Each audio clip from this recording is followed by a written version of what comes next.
Buenos días, buenas tardes, buenas noches, jóvenes, en el momento que estén viendo esta clase que por motivos ajenos a mi voluntad, vale, no se pudo llevar a cabo el día que toca, pero como yo les dije, este gobierno sí cumple.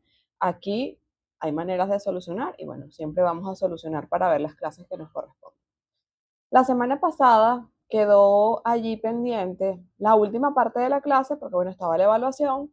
Sin embargo, bueno, hoy voy a finalizar la unidad que compete o que está relacionada con la comunicación humana, que es la primera unidad de la temporada 1. Vamos a finalizar con la breve historia de la evolución, el origen y evolución de los términos asociados o relacionados con salud mental. Como yo les dije, cuando nosotros hablamos de salud mental, la salud mental es un término acuñado bastante reciente. Antes, en la antigüedad, la salud mental era tratada como un tema estigmatizante, algo así como que, bueno, no se habla de eso, o a todo el mundo se encasillaba en la misma categoría, que no era precisamente unos términos amigables, pero estaba ese estigma y eso de, bueno, los problemas de salud mental, todos están relacionados con la locura. En tal sentido, bueno, toda la terminología en los orígenes fue así como muy experimental, porque recuerden que eso estaba más asociado, la salud mental, eso se asociaba a otro tipo de problemas, posesiones demoníacas, cosas que más apegadas a la religión en función del momento histórico que estábamos viviendo. Entonces, comienzo con la parte final de esta clase que quedó pendiente, que era origen y evolución de los términos en salud mental. Entonces, fíjense que yo en principio mencioné que en orígenes antiguos, pues era tratada bajo la teoría de los humores. Bueno, si esta persona tiene desbalance en tal cosa, supongamos en el caso que yo coloco aquí, en la bilis negra, entonces se trataba como melancolía. Entonces, bueno, un desbalance en la bilis negra. Melancolía, en la evolución de todos los términos, ya nosotros para referirnos a lo que probablemente se refería a melancolía en ese momento, hablamos de depresión. Entonces, fíjense que allí menciono que se construye la terminología en base a un uso altamente metafórico. Cuando hablo de metafórico, me refiero a, bueno, en función de lo que vemos, construían un término que se aproximaba. Entonces, bueno, esta persona está así como apagada, entonces, bueno, está melancólica, pero esos son términos muy imprecisos, producto precisamente de esos primeros acercamientos a designar este tipo de cosas.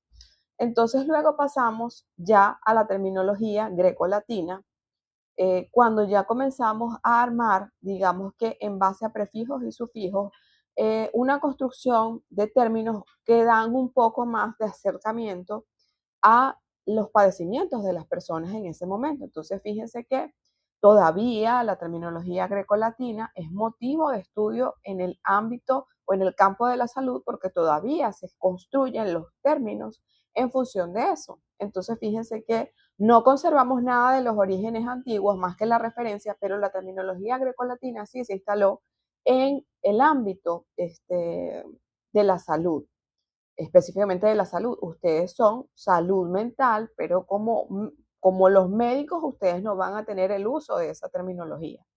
Sin embargo, hay algunos términos que ustedes usan que están construidos en base a esa terminología grecolatina. Menciono ahí psico, neuro, patía, logía, frenia, dis.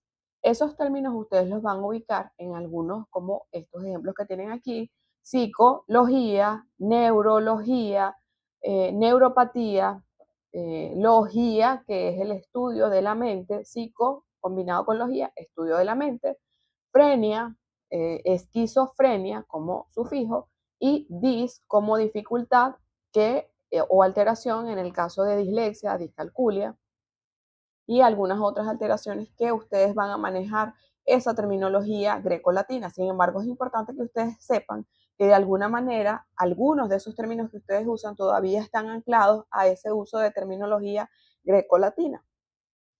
Luego tenemos un paso grande a la modernidad, una distancia temporal importante, Vamos al siglo XVIII y siglo XIX, donde ya la medicina se institucionaliza como ciencia.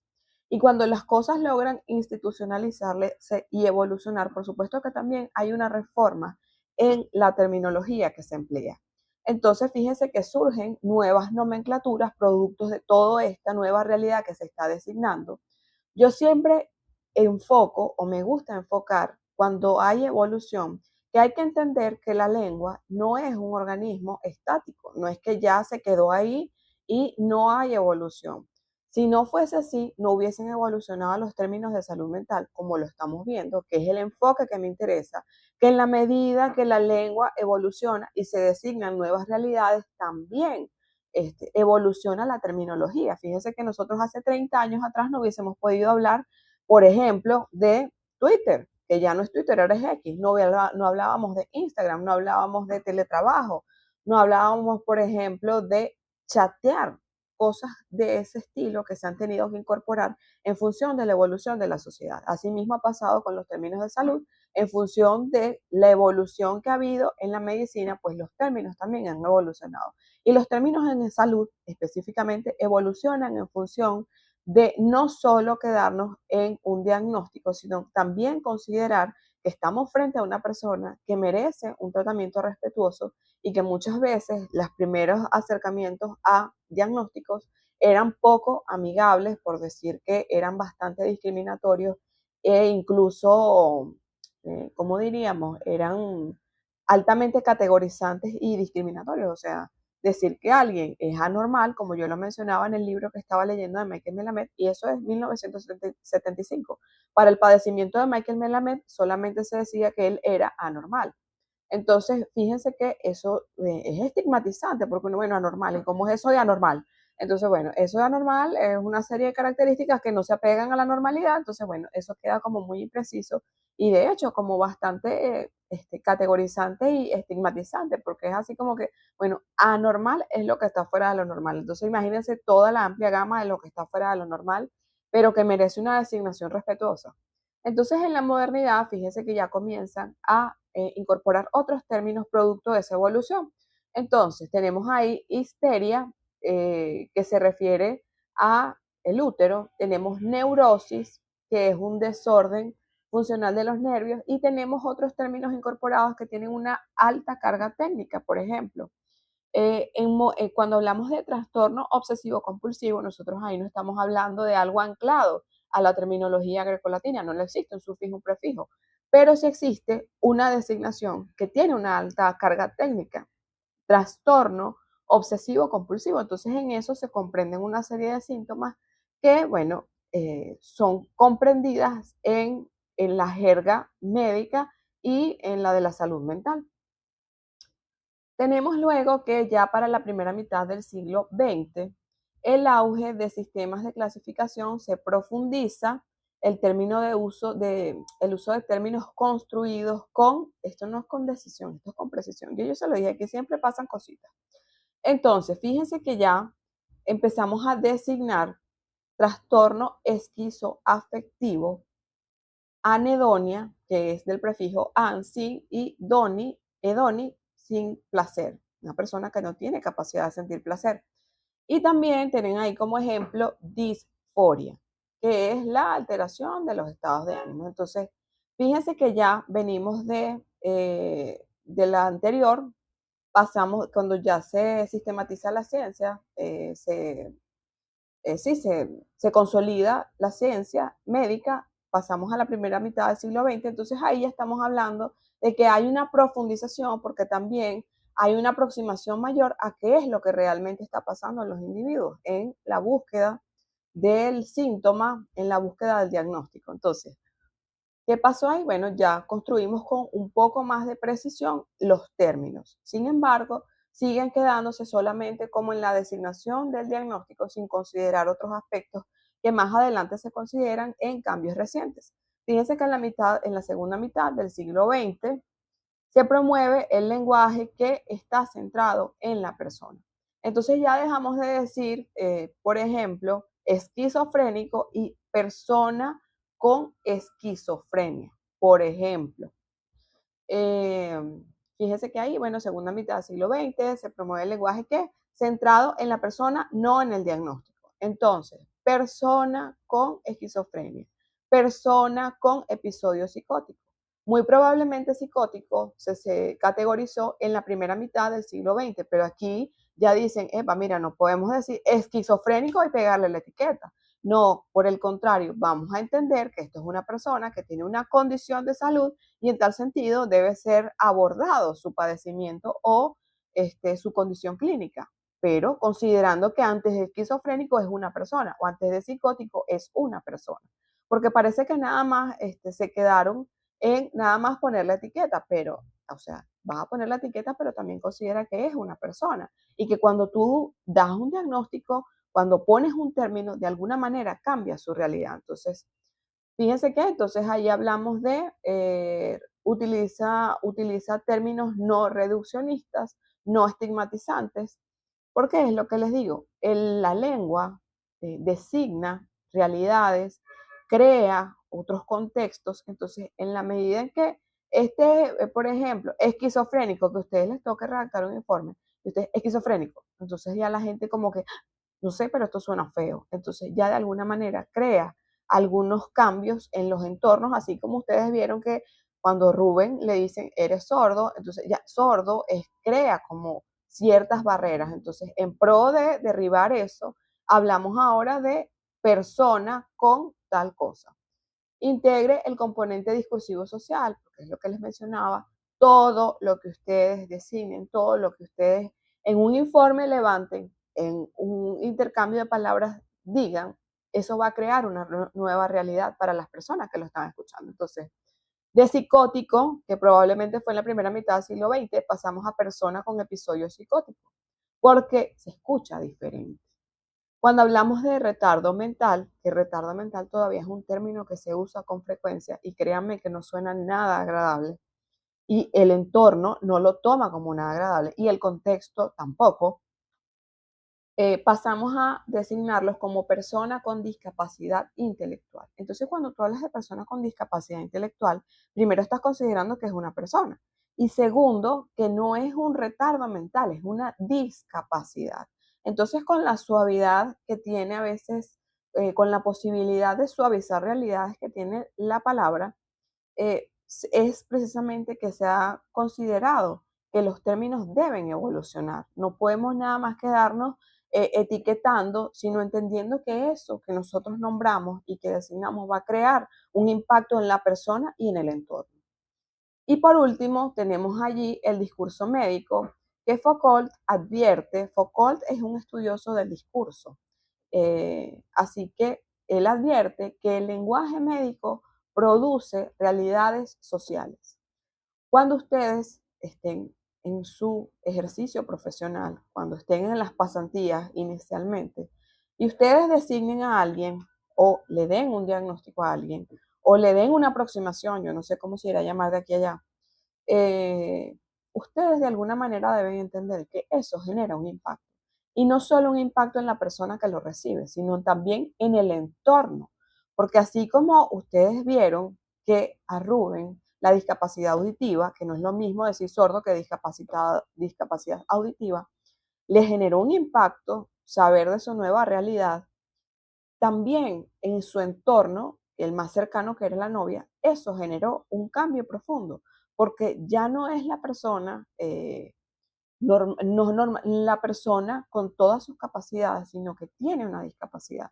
Y en el sentido, en la medida en que yo aborde esa discapacidad con más amabilidad, es más fácil incorporarla al contexto y a la nueva realidad. Entonces, es importante que ustedes tengan en cuenta que cuando nosotros vemos origen y evolución de los términos de salud mental, es porque de alguna manera deben entender que los términos evolucionan porque hemos entendido desde la lingüística y asumo que también desde la perspectiva de la ciencia, que el lenguaje crea realidades y algunas realidades no son tan amables. Entonces, cuando ustedes le dan un diagnóstico a alguien de neurodivergencia, que fíjense que ya se habla de neurodivergencia, ya hay un cambio en el entorno, hay un cambio en la persona, porque ya sé, conozco, pero no lo conozco desde ese lado feo, sino bueno, tengo un cerebro que funciona de una manera diferente y en tal sentido, bueno, debo comprender que esto es lo que debo afrontar. Entonces, no solo el discurso médico crea realidades, no solo no, si no solo nombra, lo que pasa es que ahí también otra vez se fue, no solo nombra, sino que clasifica, normaliza y regula. Fíjense que actualmente, hace unos años atrás, se hablaba de Asperger. Asperger desapareció en pro precisamente de mejorar los sistemas de clasificación de ciertos padecimientos y ahora se considera dentro del trastorno del espectro autista. Entonces hablamos ahora de trastorno de déficit de atención por hiperactividad, que es eso que dice ahí, TDAH. Hablamos de trastorno del espectro autista, hablamos de personas neurodivergentes. La neurodivergencia abarca desde la dislexia al trastorno del espectro autista, personas con altas capacidades, pero lo abarca desde otra perspectiva como un poco más amable. Hablamos de persona neurotípica, hablamos de neurodiversidad y hablamos de homosexualidad. Fíjense que todos esos términos han evolucionado en la medida que la ciencia ha evolucionado y también la necesidad de que los entornos sean más amigables con las personas que tienen algún tipo de condición. Entonces, el punto visto desde la comunicación para ustedes, que ya me he extendido demasiado, es que comprendan que el origen fue muy incierto, muy metafórico, pero en la medida que la ciencia ha avanzado, la lengua también ha acompañado eso a través de la designación de términos distintos, más amigables, más precisos, que comprendan que las personas tienen derecho a un trato igualitario, sin discriminación, sin estigma, porque bueno, la salud mental es un tema que ya debe dejar de ser tratado con tanto temor. Ok, doy por finalizada en estos primeros 17 minutos que no pensaba extenderme tanto, la unidad de la comunicación. Lo que no se evalúa en taller 1 o taller 2 o dentro de la evaluación continua, tengan por seguro que va a la evaluación de el parcial. Así que esto es tema de parcial. Ahora bien, comienzo con la unidad 2, que es de esas unidades que a mí me genera un poco de estrés, porque cuando yo estudié y vi semiótica y semántica, pues me pareció un tema bien denso. Yo trato de hacerlo lo menos complejo posible, considerando que ustedes no van a ser lingüistas, sino que necesitan entender dentro de la psicolingüística los procesos de significación, cómo se logra, cómo el ser humano logra producir, transmitir significado a través de signos. Yo creo que ya cuando yo comencé a hablar de lenguaje, lengua y habla, en lengua específicamente, hablaba que era un sistema de signos. ¿Y por qué nosotros hablamos de signos? Porque nosotros en lingüística hablamos de signos lingüísticos, nosotros no hablamos de palabras, porque técnicamente se denomina signo. Entonces, cuando hablamos de lengua, hablamos de un sistema de signos que posee un orden, que es estudiable y analizable desde diferentes planos. Entonces, eso a manera de introducción. Cuando nosotros hablamos de semiótica y semántica, eso es un tema así como que uno nunca lo ha visto, entonces lo aborda así como que, ay, como el coco, ahí viene el coco. No, relájate, peínate, no es para tanto. Vamos a intentar hacer un abordaje bastante sencillo de semiótica y semántica. Fíjense que la semiótica y la semántica son ciencias que son auxiliares de la lingüística. Eh, la semiótica tiene que ver con el estudio general de los signos y la semántica tiene que ver con la producción de significados. Entonces, vamos a empezar, como siempre, con el resumen de lo que nos trae esta temporada. Entonces, esta temporada es así como, abre tu mente, bebé, cálmate. O sea, no te asustes, semiótica y semántica. Ya nosotros hablamos de niveles de la lengua y ya yo asomé algo de semántica, pero semiótica no. Entonces, abre tu mente, cálmate. Ok, respira, toma 3 respiraciones. Y luego vamos a ver semiótica y otras cosas que empiezan por eso, porque si algo vamos a hablar hoy es semiótica, semántica, semiología, signos, socius, entonces muchas cosas con ese. Vamos a definir términos, o sea, ¿qué es eso de semiótica? ¿Qué es eso de semántica? ¿Cómo es esto? ¿Qué es esto? Ok, vamos por paso. Y luego vamos con los señores que nos amargaron, nos empicharon, nos pusieron la vida triste, que son Saussure y Peirce. Pears se pronuncia así como P-E-R-S. Pears. No es pears, es pears. Luego vamos con semántica, no era semiótica. Entonces aquí uno empieza así como, pero ya va, ok, calmado. Yo dije, conserva la calma. Y luego tenemos el signo lingüístico, que con eso cerramos la clase, porque ya uno está así como que en este punto que termine la clase. Ok, entonces, suficiente. Debo iniciar esto con una frase que encontré entre las cosas que estaba revisando, que no podemos pensar sin signos.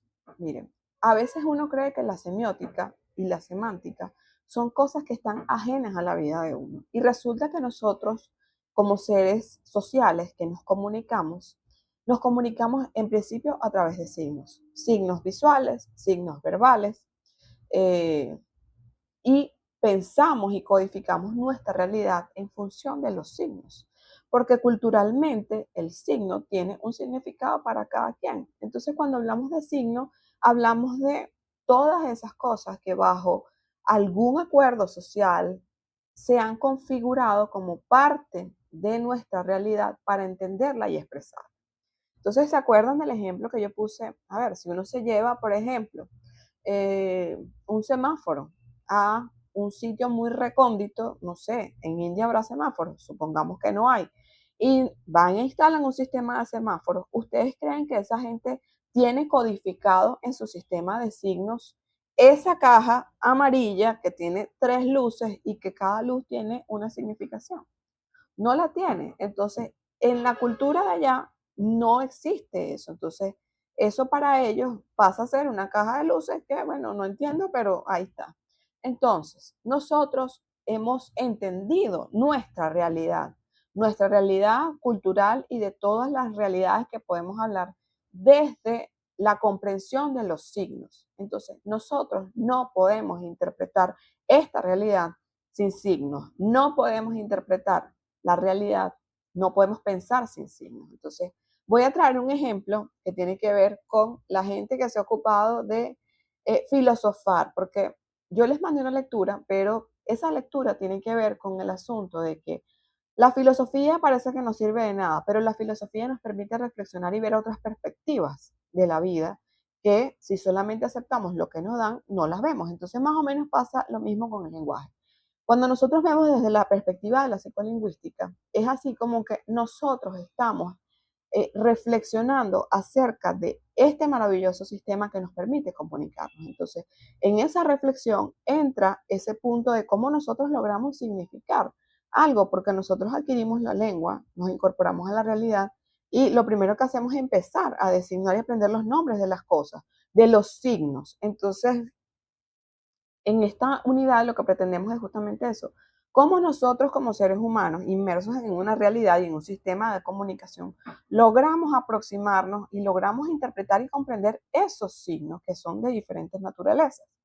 Entonces, importante, no podemos pensar sin signos. O sea, ustedes necesitan signos para entender, apropiarse de la realidad y para pensar. Entonces, lo que iba a mencionar, que se me fue el hilo, era una hipótesis que se llama la hipótesis de Sapir-Whorf, que ellos hablan de lo siguiente. Ellos dicen, en función de los signos y en función de las realidades, no puede existir un lenguaje universal. Existen tantas lenguas como realidades hay.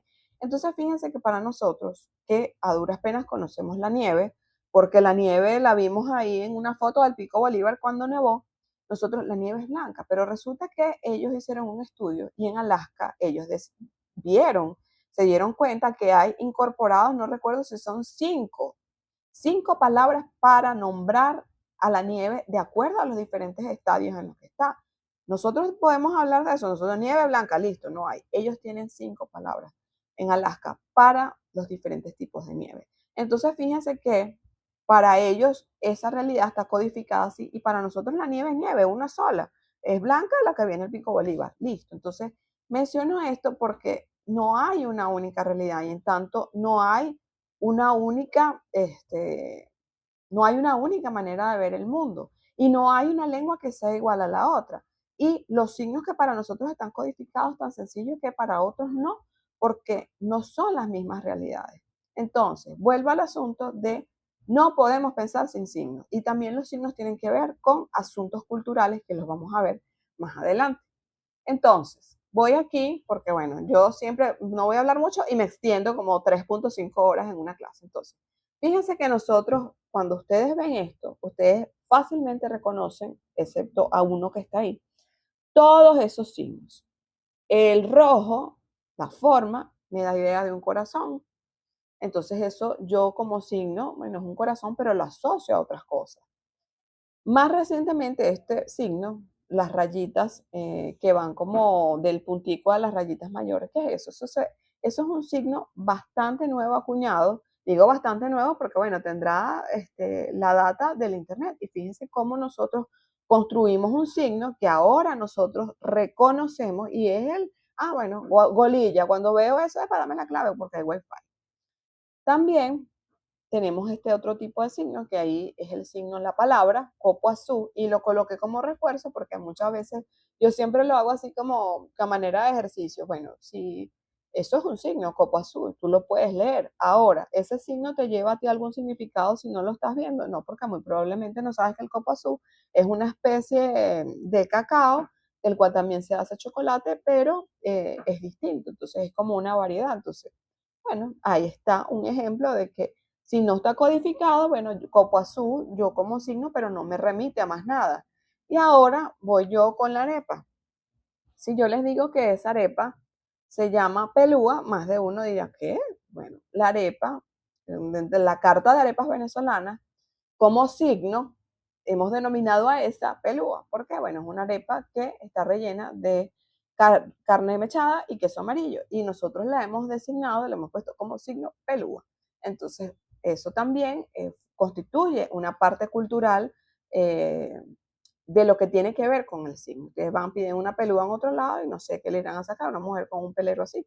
Pero aquí, si va a una arepera y pide una pelúa, bueno, le van a dar una arepa de esta, porque tiene que ver con la realidad que nosotros manejamos aquí culturalmente. Entonces, ahora sí paso a explicar qué es la semiótica. Fíjense que la semiótica es el estudio y teoría de los signos en general. Estudio y teoría de los signos en general. ¿Por qué hago énfasis en signos en general? Porque es de todos. Ahí no estamos discriminando si son signos lingüísticos o si son pictogramas o si es... Ahí estamos hablando de signos, porque todo lo que nosotros conocemos está categorizado como signo. Pero en eso tenemos los signos lingüísticos, que se refiere específicamente a las lenguas. Las lenguas están compuestas por signos lingüísticos. Es una ciencia que depende de la realidad de la comunicación. Fíjense que la semiótica es la que se encarga de estudiar esos procesos de cómo nosotros hemos logrado significar, cómo hemos logrado en un sistema codificar y comprender las realidades a través del uso de signos. Nosotros somos seres que necesitamos sí o sí signos para comunicarnos. Sin signos no habría comunicación.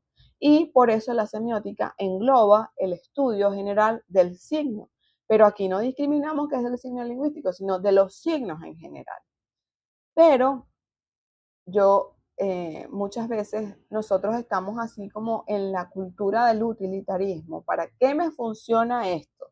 Porque es así como que yo estoy viendo esto, que me estoy volviendo loca, que es semiótica, que signos, que los signos lingüísticos, que cómo interpretamos la realidad, que cómo logramos procesos de significación y toda esa cosa loca. Pero ¿para qué me sirve los signos, perdón, para qué me sirve la semiótica? La semiótica está en absolutamente todo. Todo lo que ustedes ven es sensible, es un signo y es sensible a ser analizado e interpretado. Es decir, que nosotros en la comunicación, sin saberlo, somos semiólogos, porque, bueno, estamos usando signos y signos que a su vez hemos aprendido a interpretar en función de la cultura. Entonces, ¿para qué me sirve esto? Para facilitar la interpretación de objetos culturales y sociales, en particular aquellos aspectos y probablemente que tienen que ver con la temática de la comunicación. Entonces, vuelvo y repito, nosotros somos seres sociales que constantemente nos comunicamos y nos comunicamos a través de signos que tienen un significado cultural y muchas veces personal. ¿Qué pasa? Yo necesito saber cuáles son los procesos de significación porque necesitamos tener un estándar o una, ¿qué es lo normal? ¿Cuál es el estándar de significación? Porque si yo veo a alguien que se aleja del estándar, muy probablemente estoy frente a algo que está así como extraño. Entonces, facilita la interpretación de los objetos culturales. La semiótica está en absolutamente todo. Ahora, paso a lo siguiente, que es hablar acerca de los dos personajes que están involucrados eh, en el estudio de la semiología y el estudio de la semiótica. Ya voy a explicar que la semiología, hay algunos que se quedaron usando el término semiología, corresponde a una tradición y la semiótica corresponde a otra. Sin embargo, el objeto de estudio, que es el estudio de los signos en la vida social, es el objeto en común de semiología y semiótica, solo que hace unos años se acordó, se combinó, que bueno, se iba a unificar en el término semiótica. Entonces, la gente que nos empichó, nos pudrió la vida. Fíjense que Ferdinand de Saussure, que es un lingüista, que es considerado el padre de la lingüística, porque él fue quien delimitó el objeto de estudio de la lingüística. Entonces, cuando él habló del signo lingüístico, con eso vino la revolución y la creación de la ciencia, que es la lingüística. Entonces, fíjense que él se bautizó la teoría de los signos, es decir, lo que nosotros conocemos ahora como semiótica, él lo bautizó con el nombre de semiología. Y mucha gente, de hecho, en la Facultad de Ciencias de la Salud de la Carabobo, y me imagino que muchas otras, se sigue manejando el término de semiología. Los estudiantes de medicina ven una carrera, una asignatura que se llama semiología. Y en la semiología se estudian, creo que, los síntomas de algunas enfermedades. Creo que es algo así.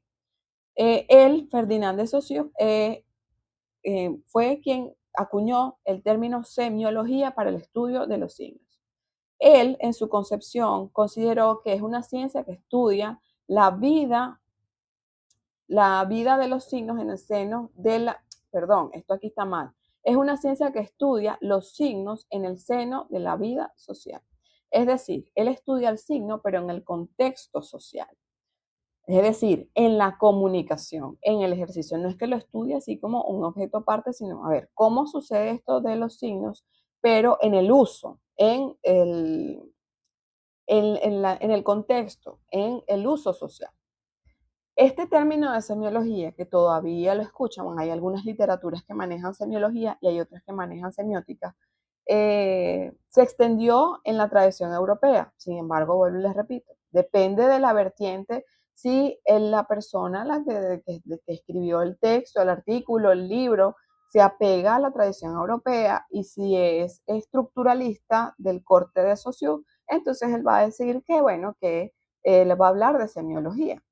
Ahora, el otro señor que nos complicó la vida, que también es de la misma época de este otro, digamos que surgieron sus teorías en paralelo, es Charles Peirce. Entonces, este señor que tomó desde otra perspectiva, digamos que más lógica, los estudios del signo, acuñó el término de semiótica. Entonces, él también se refería al mismo estudio de los signos, pero ya él no lo tomaba como en la vida social. Él es así como que, bueno, estudio de los signos, punto. Tipo definición Real Academia Española. Tal cosa. O sea, de esas definiciones que son demasiado precisas. Bueno, él definió eso así como el estudio de los signos, punto. No tengo más nada que decir, no me quiero extender. Esto de semiótica es el estudio de los signos y es un término que es más difundido en la tradición anglosajona. Algunos de los autores se manejan bajo las teorías de Peirce en ese sentido, van a encontrar que, bueno, ellos hablan de semiótica. Entonces, ¿qué pasó? Que uno semiología, otro semiótica. Bueno, en algún punto de la historia, mucho más avanzado que las propuestas de ellos, que fue en el año 1969 en La Haya, la Asociación Internacional de Estudios Semióticos dijo, mira, ya está bueno ya está fuerte ya, que yo digo semiología, yo digo semiótica, vamos a unificar esto en semiótica. Y listo. Entonces nosotros, ahora, 2026, la unidad se llama semiótica y semántica, aún sabiendo que hay gente que está pegada a la tradición europea de Saussure, y entonces dicen que, bueno, que eso es semiología. Pero ustedes saben que cuando hablan de semiología o semiótica, estamos hablando de el mismo objeto de estudio que es el estudio de los signos. Entonces, dicho esto, paso a explicar, no sé si pueden hacer la conexión, que yo había explicado lo que era el plano semántico de la lengua o del lenguaje. Es una rama empírica de la semiótica, es el estudio del sentido y de los significados del lenguaje humano. Fíjense que la semántica va más a significados, a interpretación. Es el estudio de significados de los signos, de los enunciados o de cualquier texto o discurso mediático dentro de los procesos que asigna tales significados. Es decir, si la semiótica estudia los signos en general, la semántica se va al estudio del signo lingüístico y los significados y la manera de significar. De hecho, nosotros aquí vamos a estudiar, dentro de ese asunto de la semántica, vamos a estudiar algo que se llama connotación y denotación, que son las formas en que se puede interpretar un mismo signo lingüístico en función de los contextos en los que hablemos. Ahora bien, cuando hablamos de signo lingüístico, es la unidad básica de la comunicación en la lengua. Es decir, las lenguas están compuestas por signos lingüísticos, dicho en criollo, por palabras, pero nosotros técnicamente nos tenemos que referir a signo lingüístico. Es la asociación de un significante, entonces empieza aquí Cristo, otro calamar, porque vamos a hablar entonces ahora de cómo Saussure, o las dos posibilidades que existen para entender el signo lingüístico o sí, las dos visiones del signo lingüístico. Entonces, la primera, que se las estoy presentando aquí muy rápidamente, es la asociación de un significante con un significado. Es decir, cuando nosotros hablamos de signo lingüístico, necesariamente tenemos que entender esto que está aquí, que son enfoques sobre el signo. Nosotros nos comunicamos a través de signos lingüísticos. Todo lo demás que nos rodea también son signos, pero que nosotros hemos llevado a signos lingüísticos. Entonces, la primera visión, que es la de Saussure, que es significante y significado, se refiere a cómo está construido el signo lingüístico según él. Él elaboró una extensa teoría acerca de lingüística y él planteó una serie de cositas que no les voy a explicar en este momento, pero de las cuales básicamente dice que nosotros logramos, los signos lingüísticos que manejamos están compuestos de dos partes. La primera parte, que él llama significante, que es lo que se considera la parte sensible, es la imagen acústica. Es decir, cuando yo digo, por ejemplo, árbol, si se fijan ahí, árbol, bien sea dicho de manera pronunciado o escrito, está ahí árbol. Cuando yo leo la palabra o escucho la palabra árbol, que esa es la parte, digamos, material que él llama, árbol, escrito, ahí está, A-R-B-O-L. Esa es la imagen que él llama acústica, en el caso de que la escuche, o gráfica, en el caso de que la lea, como es este caso. Eso constituye el significante, la parte material del signo lingüístico, escrita o pronunciada. Eso me lleva a mí, cuando yo digo árbol, eso me lleva a mí a un concepto. El concepto es algo universal, algo que más o menos todo el mundo se imagina. Bueno, cuando yo digo árbol, yo me voy a la idea de, supongamos que mi árbol favorito es el samán, el araguaney. Entonces yo, me imagino cuando digo árbol, me imagino un tallo con arriba, bueno, las flores amarillas y las hojas verdes. Listo. Pero más o menos todo el mundo se remite a la misma imagen, al mismo concepto, que es algo abstracto. El significado es algo abstracto que está en la mente de la persona. Entonces, pasamos de una imagen acústica, o sea, es decir, de un estímulo auditivo o visual, en este caso la palabra árbol. Eso me lleva a mí, me remite a un concepto que es algo abstracto. Entonces yo me imagino el arbolito que pintaba en primaria con las manzanas y la cosa. Ok, bueno, entonces él considera que el signo está constituido así por una imagen acústica, que es el significante, y por un significado, que es el concepto, que es algo más o menos universal para todos. todo el mundo se va a imaginar más o menos el arbolito que dibujas en preescolar. Bueno, ese más o menos es el concepto generalizado que todos tenemos de árbol. Ahora, cuando yo voy a hablar de la propuesta que hace Peirce acerca de la triada de el signo lingüístico, él de hecho él lo considera, mientras Saussure lo considera una entidad de dos caras, como se llama, que está constituida de significante y significado, este señor enreda más la cosa, porque él no tenía suficiente con aquello, necesitaba complicar más. Entonces, fíjense que volvemos. Cuando yo leo la palabra caballo, esa palabra es el representamen para Peirce. O sea, estamos hablando de dos autores diferentes que manejan dos terminologías diferentes, pero que en teoría estamos hablando de la misma concepción, solo que aquí él considera una más. Fíjense, caballo, yo leo caballo. Y ese estímulo visual o esa imagen acústica me lleva, que es el representante, me lleva a el objeto, a lo que él denomina objeto. Y ese objeto que es, de alguna manera también es ese concepto que yo tengo instalado en la cabeza de caballo. Entonces, caballo, bueno, yo me lo imagino marrón, o a lo mejor alguien se lo imagina blanco, pero se lo va a imaginar con cuatro patas y más o menos con la característica de un caballo. Entonces, él habla de representamen, que es esa imagen, que es ese estímulo auditivo o visual, la palabra.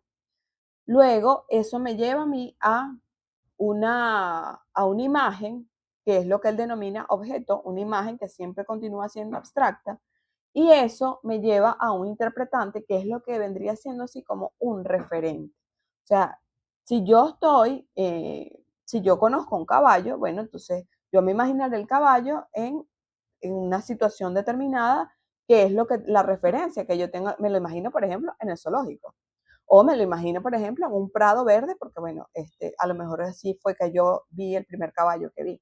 O me imagino que me estoy montando en el caballo porque esa es la referencia externa que yo tengo. Entonces, ese interpretante, él lo que hace es incorporar el referente, la referencia externa que yo puedo tener como usuario de ese tipo de esa palabra. Entonces, para él es más complejo porque incluye ahí el referente. Para Saussure, bueno, es más sencillo, él lo considera una entidad de dos caras. De hecho, nosotros vamos a trabajar es con la idea de significante, significado. Significante, imagen acústica, la parte material, y el significado, que es lo abstracto, que es lo que se instala en la mente del colectivo, que es el concepto.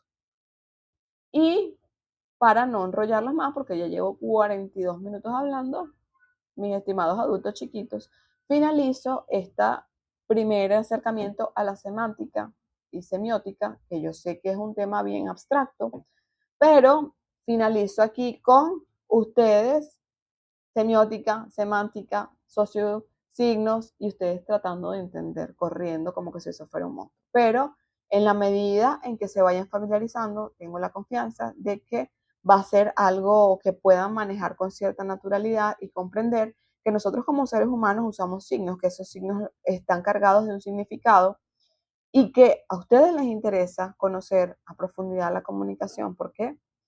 Bueno, porque ustedes esa es la herramienta principal de trabajo, ¿vale? Así, así de sencillo y así de complejo. Pero bueno, finalizo la clase, dejo la asignación o por Classroom o por Telegram, y bueno, los espero el próximo miércoles en la clase presencial. Cambio fuera, adultos chiquitos.